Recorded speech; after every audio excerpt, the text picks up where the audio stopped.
दोस्तों नमस्कार। मैं जन्मना ब्राह्मण विनोद कुमार। आज हम चर्चा करेंगे कि हमारे ब्राह्मण पूर्वजों ने कैसे कैसे इस देश को लूटा, इस देशवासियों को लूटा, कितने बड़े वो लुटेरे थे, किस किस को लूटा और कब कब लूटा।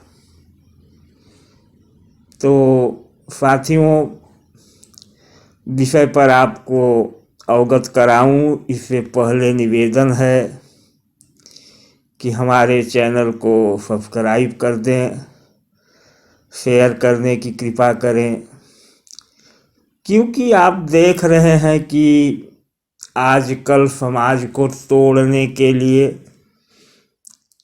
कई यूट्यूबर, जो कि हमारे गुरु भी हैं, जिन्हें मैं अपना गुरु मानता हूँ, उनके ज्ञान के लिए उनको गुरु मानता हूँ, उनके द्वारा एक ऐसा षड्यंत्र चल रहा है कि समाज को कैसे तोड़ा जाए। तो वो किताबों के समुंदर से कचड़े बीन कर लाते हैं, वीडियो बनाते हैं और कुछ इस धारा प्रवाह गति से बनाते हैं कि सुनने वाले को लगता है कि सब सच ही सच है। पर सच कितना है, बस उतना है कि जैसे एक कचरा बीनने वाला केवल गंदगी में से ही ढूंढ के लाता है, कभी अच्छी चीज़ें नहीं लाता, उतना ही सच है। तो सच को सामने लाने के लिए हम उन्हीं गुरुओं के तर्कों और तथ्यों का विश्लेषण और समीक्षा करते हैं अपने चैनल पे। और यह चैनल हमारा अभी नया है, तो हमारी बातें लोगों तक पहुँचे, जिससे कि समाज में भ्रम का खात्मा हो और पॉजिटिव चीज़ें समाज के सामने जाए। तो हमारे चैनल को शेयर और सब्सक्राइब करने की कृपा करें। बात आती है ब्राह्मणों ने कितना लूटा और कैसे लूटा। तो इसके पहले कि मैं कहूँ कुछ, आप लोगों से एक कहानी शेयर करना चाहता हूँ। कहानी का स्रोत मिथक ही है, मतलब जन चर्चा है, और हमारे गुरुओं ने स्वीकार कर लिया है कि मिथक में भी इतिहास होता है, कम हो अधिक हो लेकिन होता है। ऐसा विलास खरात जी ने हमारे गुरु साइंस जर्नी के चैनल पे स्वीकार किया है। मैंने इसका वीडियो भी बना दिया है। तो कहानी पर आते हैं। कहानी यह है कि जब अंग्रेज हमारे देश में अपनी सत्ता स्थापित कर रहे थे शुरुआती दौर में, तो एक अंग्रेज अपने दुभाषिए के साथ, मतलब जो उसका ट्रांसलेटर था, अंग्रेज तो हिंदी समझता नहीं था, नहीं हिंदी बोलता था, तो वे ट्रांसलेटर यानी दुभाषिए को लेकर चलते थे। तो उस दुभाषिए के साथ वो पहुंचा प्रयागराज, यानी कि पुराना इलाहाबाद और उससे भी पहले का प्रयागराज और आज का प्रयागराज, जहाँ संगम तट पर बहुत बड़ा मेला लगा था। लोग स्नान कर रहे थे, संगम में नहा रहे थे। आज भी मेला लगता है, आप जानते हैं। तो इतने लोगों की भीड़ देखकर उस समय में अंग्रेज ने अपने दुभाषिए से पूछा कि ये लोग यहाँ क्या कर रहे हैं। तो दुभाषिए ने कहा कि शायद इनका कोई त्योहार या पर्व है और उस पर्व पे ये सारे हिंदू लोग यहाँ स्नान करने आए हैं। तो दुभाषिए ने पूछा कि भाई पता करो कि इतने लोग एक साथ कैसे एक जगह इकट्ठा हो गए, कैसे लोगों को मालूम पड़ा कि आज ही उनका स्नान करने का दिन है। तो दुभाषिया लोगों से पूछने लगा, जो वहाँ कुछ लोग नहा रहे थे। तो उसी में से एक सज्जन निकले और बताया कि मेरे पास जंतरी है और जंतरी में सभी तीज त्योहारों का दिन निर्धारित रहता है और यह जंतरी पूरे देश के सभी लोगों के पास रहती है। प्रमुख गांवों में, जो समय सबके पास तो नहीं, लेकिन गांवों में, मोहल्लों में कुछ लोगों के पास रहती है और उसी के द्वारा हम सब लोग जान लेते हैं कि कौन सा त्यौहार या पर्व किस दिन पड़ता है। तो अंग्रेज ने पूछा अपने दुभाषिए के माध्यम से कि यह जंतरी बनाता कौन है, क्योंकि उस समय प्रेस नहीं थे, छापे खाने नहीं थे, तो प्रिंटिंग का कार्य नहीं होता था। तो अंग्रेज ने दुभाषिए से कहा कि पता करो कि यह जंतरी जो हाथ से लिखी हुई है, इसको लिखता कौन है। तो दुभाषिए ने पता किया तो पता चला कि इसको लिखने वाले हर शहरों में, गांवों में कुछ कुछ लोग हैं जो इस जंतरी को लिखते हैं। तो अंग्रेज ने कहा कि कम से कम मुझे एक जंतरी लिखने वाले से भेंट करना है, मुलाकात करना है, पता करो। तो इलाहाबाद शहर था, सांस्कृतिक शहर है, वहाँ तो बहुत थे लिखने वाले। तो पता करने पर एक जंतरी लिखने वाले का पता चला। अंग्रेज अफसर वहाँ गया अपने दुभाषिए के साथ, देखता है कि एक वृद्ध बुजुर्ग आदमी जिसके शरीर पर कायदे का वस्त्र भी नहीं है, टूटे फूटे झोपड़े में रहता है, वह मिला और पता चला कि यही जंतरी लिखता है या यह भी जंतरी लिखता है। तो अंग्रेज ने देखा कि एक कृशकाय दुर्बल व्यक्ति, जिसके पास खाने को भी अच्छा नहीं है, पहनने को भी अच्छा नहीं है और रहने को भी अच्छा नहीं है, वह जब इतने लोगों की भीड़ इकट्ठा कर सकता है एक दिन, एक जगह, एक समय पर, तो यह क्या कर सकता है, कितना कुछ कर सकता है। तो पता चला कि यह जाति से ब्राह्मण है और सार्वजनिक है, सर्वविदित है कि पंडिताई पुरोहिताई का काम ब्राह्मण ही करते थे। तो अंग्रेज ने अपने वायसराय को एक पत्र लिखा और कहा कि अगर आप या हम अंग्रेज लोग भारत में अपनी सत्ता कायम करना चाहते हैं तो सबसे पहले ब्राह्मणों का समूल नाश करना होगा। और पूरा विवरण दिया कि जब एक ब्राह्मण या एक ब्राह्मण वर्ग इतने जनसमूह को इकट्ठा कर सकता है, एकत्रित कर सकता है, तो यह ब्राह्मण हमारे आने वाले समय के लिए बहुत ही घातक सिद्ध होगा। इसलिए पहले इसको ख़त्म करना होगा, तभी अंग्रेजी साम्राज्य स्थापित हो सकता है। मित्रों, उसके बाद से ही अंग्रेज़ों ने एक षड्यंत्र शुरू किया। उन्होंने ब्राह्मणों की हत्याएं नहीं करवाई, उन्होंने ब्राह्मणों को और उनकी कला को, उनके कार्य को बदनाम करने का षड्यंत्र रचा और समाज में संदेश दिया कि ब्राह्मण तुम्हारे लुटेरे हैं, तुमको लूटते आए हैं। और यह संदेश उस जमाने से आज तक दिया ही जा रहा है और चलता ही आ रहा है विभिन्न माध्यमों से, विभिन्न लोगों द्वारा, जिसके लिए आज कम्युनिकेशन का युग है तो साधन पर्याप्त हैं, तो तमाम लोग आ गए हैं।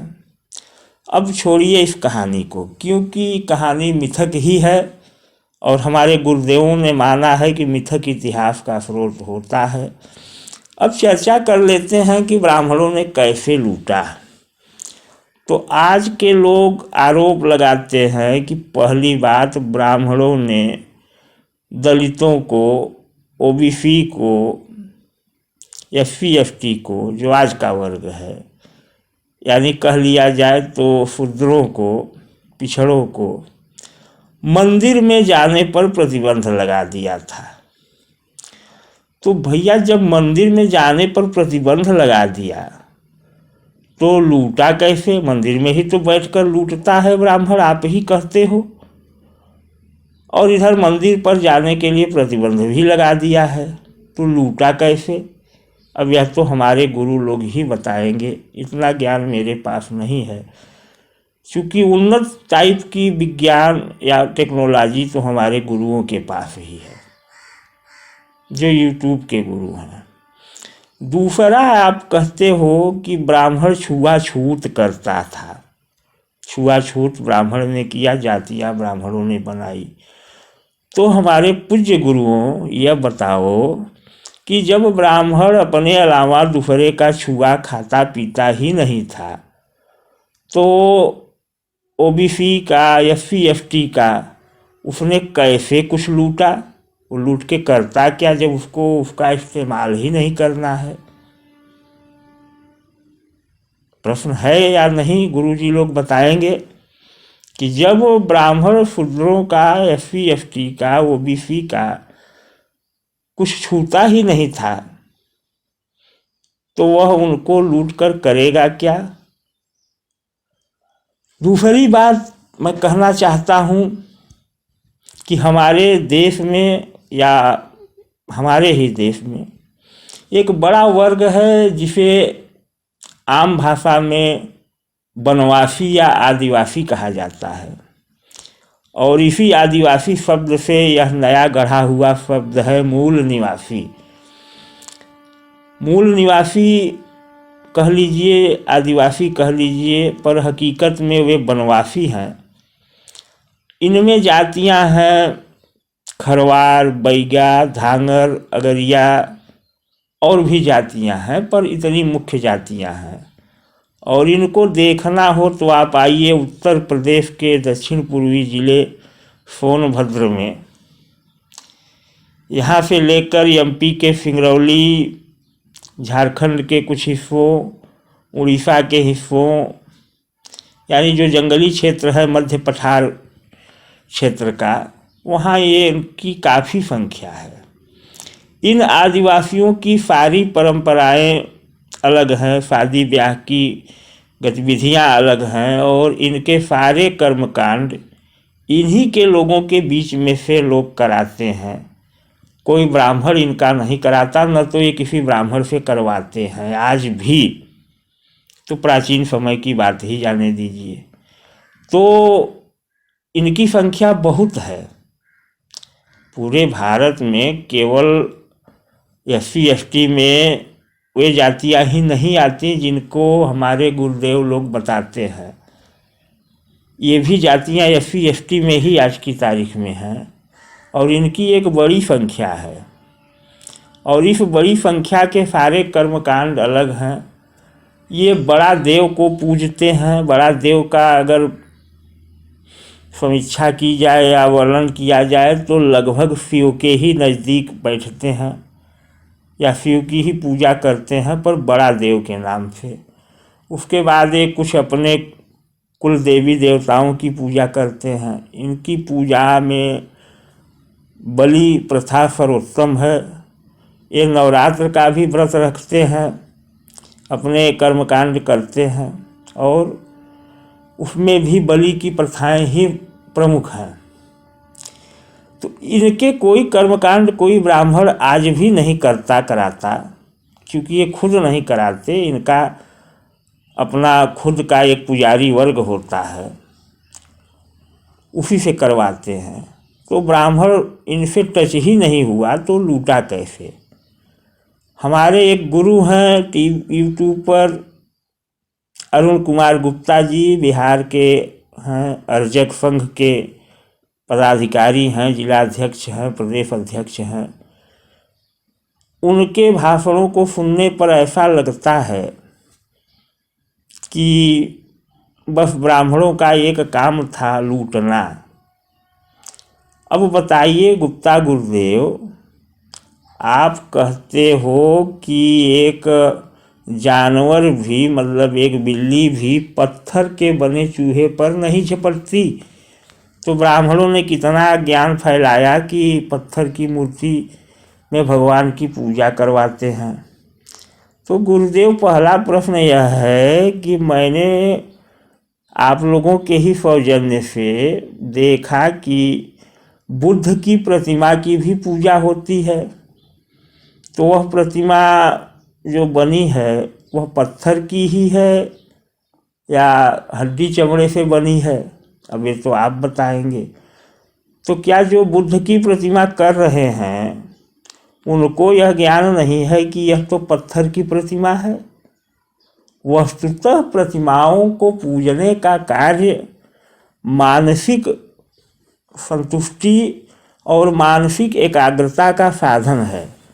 मूर्ति पूजा मुख्य नहीं है, मुख्य है अपने मन को एकाग्र करने के लिए एक साधन। तो गुरुदेव लोग, आपके लिए आज मेरे अज्ञानी के सिर्फ थोड़े से इतने ही प्रश्न हैं कि क्या बौद्ध लोग नहीं जानते कि मूर्तियां पत्थर की ही हैं? और प्रश्न यह है कि ब्राह्मणों ने कैसे लूटा? जब किसी अन्य जाति, छोटी जाति के स्पर्श से ही ब्राह्मण दूर रहता था, रहता है, आज भी रहता है, तो लूटा कैसे? मंदिर में जाने नहीं दिया, आप कहते हो। मंदिर भी लूट का एक प्रमुख केंद्र है, आप ही कहते हो। तो लूटा कैसे? आप इस पर जरूर विचार करके हमारे जैसे अज्ञानियों को वह टेक्निक उपलब्ध कराएं जिससे कि हम भी थोड़ा लूट सकें, कि किसी को छुए नहीं, किसी को अपने घर बुलाए नहीं, किसी के घर जाए नहीं और फिर भी लूट ले। इससे बढ़िया टेक्निक तो कुछ होगी नहीं। तो गुरुदेव नमस्कार, आप हमें वह टेक्निक जरूर उपलब्ध कराएं। धन्यवाद। जय भारत, जय हिंद, जय भीम।